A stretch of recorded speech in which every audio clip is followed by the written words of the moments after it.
시청자 여러분 안녕하십니까. 오늘 박물관 색대 전쟁기념관에 왔습니다. 오늘 전쟁기념관에서 굉장히 큰 놈을 소개해 드릴 예정입니다. 그래서 오늘 특별한 분 오셨습니다. 전쟁기념관 전시유물부 학예연구원 최윤관이라고 합니다. 황계사님, 오늘 굉장히 큰 놈입니다. 예, 어떤 맞습니다. 놈입니까? 바로 현무원 지대지 유도탄입니다. 현무, 야, 요즘 현무 좀 핫하지 않습니까? 5가 나왔을 뭐야. 앞에 1, 2, 3, 4가 있다는 얘기예요. 그리고 우리는 1, 2, 3, 4는 뭐 최초 우리는 항상 오리지널 우리가 하잖아요. 맨 기원이 뭐냐, 첫 번째가 뭐냐. 그래서 찾아왔습니다. 현무원이에요, 지금.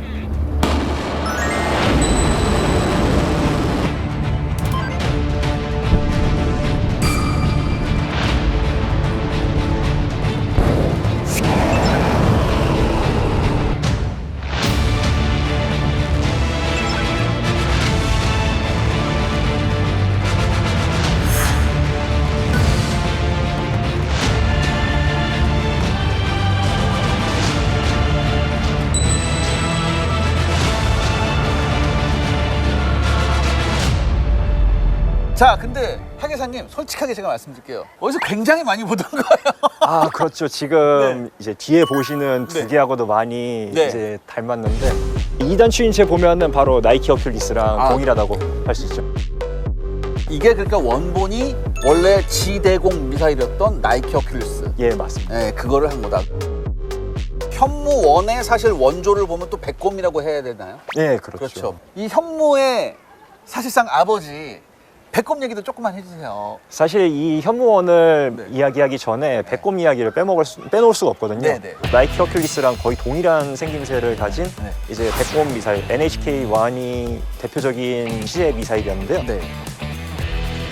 1970년 되면 우리나라의 로켓하고 미사일 기술이 사실상 거의 전무하다. 거의 없죠. 우리가 네. 사실 그때 되면 전자계산기도 별로 없을 때예요. 우리 네, 맞습니다. 가게 가면 다 주판으로 했어. 이렇게 그렇죠. 네, 맞아요. 전자계산기도 없을 때 우리가 지금 이 로켓 기술을 그것도 유도 기능이 있는 미사일을 만들어야 되는 거잖아요. 예, 맞아요. 네. 그것 때문에 1971년에 국방과학연구소에 직접 박정희 대통령의 명령이 하달이 돼서 예, 지대지 유도탄을 만들어라. 사거리 200km짜리. 200kg짜리. 예, 왜냐하면 서울에서 북한을 타격할 수 있는 네. 제대로 된 사거리는 한 그 정도였거든요. 그렇죠. 그런데 미사일 기술이 전무하다 보니까 네. 그때 처음 대한민국 미사일 기술이 시작된 게 바로 나이키 어큘리스를 이제 라이센스를 생산을 하겠다는 목표로 가게 된 건데 이게 겉으로 봤을 때는 예, 나이키 어큘리스랑 완전히 같았지만 실제 내부는 나이키 어큘리스는 뭐 잘 아실 거예요. 안에 회로가 진공관이었다는 거. 진공관이었습니다. 예, 안에 트랜지스터가 아니고 예. 진공관이에요. 그런데 그걸 이제 백곰 때 전부 다 트랜지스터로. 예, 트랜지스터하고 이제 IC칩 이런 걸로 바꿨고 그리고 나이키 어큘리스는 지령유도 방식이었어요. 라디오 밴드로. 네네. 통제소에서 계속 이렇게 계속 이제, 그렇죠. 예, 컨트롤을 해야 예, 되죠. 컨트롤을 해야 하는데 이걸 놓치면은 이제 끝나는 거예요. 놓치면은 자기 마음대로 날아갑니다. 예. 또 언제 어디서 어떻게 떨어질지 몰라요. 이게. 그러니까 백곰 때부터는 아예 처음부터 지대지 유도탄으로 만들게 돼서 78년에 개발을 성공해서 시험 발사까지 성공했거든요. 1978년 9월 우리는 드디어 유도탄 개발에 성공했다.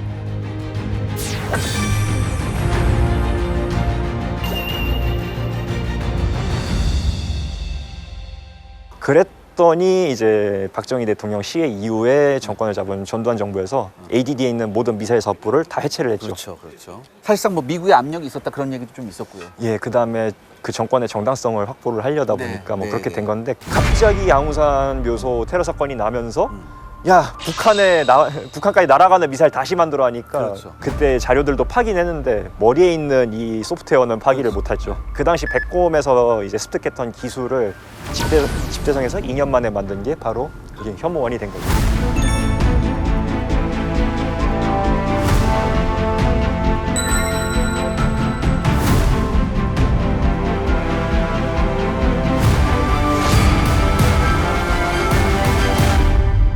그러니까 사실 백곰은 굉장히 과도기적이었고 그렇게 우리나라 육군에서 제대로 된 지대지 탄도탄이 나온 건 사실 현무원이 첫 번째다. 예, 맞습니다. 아, 그렇게 되는 거군요. 그럼 백곰에서 현무원으로 넘어갈 때 조금 더 개량된 그 점이 뭐가 있었을까요? 위에 있는 관성항법 장치가 관성항법 이제 장치. 대표적이라고 할 수 있죠. 아, 그러니까 사실 관성항법 장치는 이건 디폴트인데 기본 값인데. 그런데 관상항법 장치는 그 당시에 대한민국 기술로 만들 수는 없었으니까 영국제를 수입해서 썼거든요. 영국제로. 극대를 생각해보면 여기까지 온 게 정말 기적이에요. 이런 나라가 없어요, 사실 여러분들. 지금 이거 관성항법 장치 없어서 우리가 영국에서 수입했었는데 지금은 현무5에 들어간 센서 이런 거 다 우리가 만들었단 말이죠.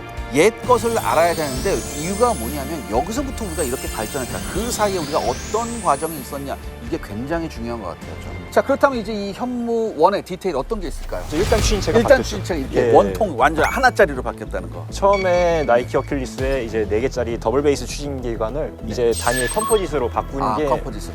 예, 이제 신의 한 수라고 평가를 하는데요. 네. 이 더블 베이스 형태로는 이게 조금이라도 추력이 한쪽이 떨어지거나 네. 4개가 한 번에 다 타야 되는데 네. 하나라도 늦게 타거나 좀 더 네. 빨리 타거나 이러면 이제 그 목표를 잃어버리거나 네. 아니 심지어는 바로 그냥 미사일 중량 때문에 고꾸라져 버리니까요. 네. 1950년대 그런 사고가 굉장히 많았어요.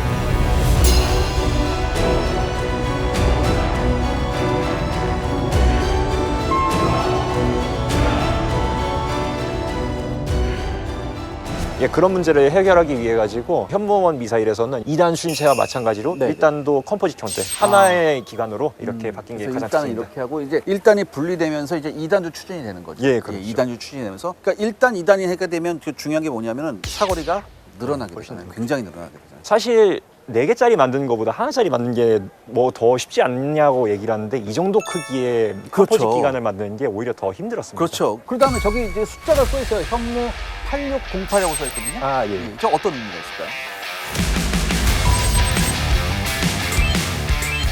이게 원래 안흥 시험장에 야외 전시가 돼 있던 아. 게 이제 외피거든요. 아. 이 현무원도 안흥 시험장에서 그렇죠. 발사를 했었거든요. 85년부터 86년까지. 그래서 이제 자료들 찾다 보니까 거의 마지막 단계, 그러니까 최종 단계의 시제품인 이제 현무를 좀 재현을 해보고 싶어가지고 86년 8월에 안흥 시험장 앞바다에서 시험 사격을 했던 현무 사진을 참조해서 이렇게 재현을 한 겁니다.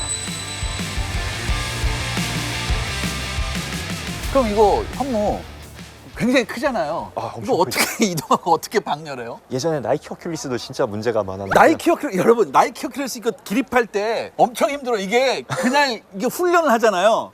그럼 모든 훈련하면 그 기관병들의 꿈이 한 번에 올라가는 것 같아요.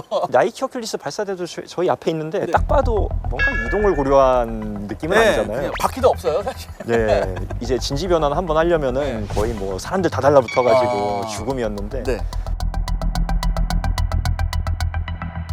그나마 현무원 같은 경우는 다행이었던 게 발사대에 그래도 바퀴는 있었습니다. 아 바퀴 있어. 아. 예, 견인이 가능했어요. 5톤 트럭으로. 5톤 트럭으로. 예, 근데 저는 그 현무1의 좀 의의도 한번 알아봐야 될 것 같아요. 왜냐하면 사실 이걸 우리가 현무1을 실전 배치하면서 나름 북한이 느끼는 압박감도 좀 있었을 것 같아요. 현무원 자체 사거리도 180km고 뭐 탄두 중량은 5에서 600km 정도. 네. 그래서 지금 기준으로 보면은 네. 이게 이 크기에서 이 성능이 그렇죠. 너무 나오나? 너무 로우 스펙이에요. 네, 너무 로우 많이 스펙이에요. 오죠. 네. 그런데도 일단은 평양에 있는 주석궁이나 이런 데 타격은 문제가 그렇죠. 없어. 바로 그거예요. 평양을 직접적으로 우리가 탄도미사일로 공격할 수 있다. 이건 굉장한 의미였거든요. 그러니까 예를 들어서 이런 거 있어요. 북한 입장에서 미국이 미사일을 가지고 있는 거하고 한국이 미사일 가지고 있는 건 전혀 다른 문제잖아요. 네, 그렇죠. 그런데 우리가 주석궁을 쉽게 말해서 평양을 직접적으로 때릴 수 있는 수단을 확보했다는 건 북한으로서는 엄청난 압박이었을 거예요 아마. 아직도 안 갔어? KFN 100만 빨리빨리 가자. 여러분 최근에 그 국군의 그 우리가 행사가 있었잖아요. 거기서 현무5가 나와서 전 세계가 깜짝 놀랐습니다. 현무 미사일은 북한의 핵 미사일 위협 시 선제적 타격이 가능한 대량 응징 보복의 핵심 수단입니다. 거기서도 현무5가 굉장히 현란한 기동도 보여주고 막 그랬었는데 이 현무1이 없었으면 현무5 안 나왔어요. 여러분 5가 있으면 앞에 뭐예요? 1, 2, 3, 4가 있다는 거잖아요. 그 중에서 1이에요. 1. 비록 지금은 퇴역을 했죠. 네, 퇴역했습니다. 지금은 퇴역을 했지만 이런 거부터 시작해서 우리가 어떤 기술 단계를 거쳐서 발전했다. 이거를 우리가 기억하는 게 굉장히 중요합니다. 그런 의미에서 오늘 현무1은 그 어느 때보다도 좀 전략무기 차원에서는 가장 의미 있지 않았나. 저는 그렇게 한번 생각해 봅니다. 자, 오늘 방문과 세트 수행 완료했습니다.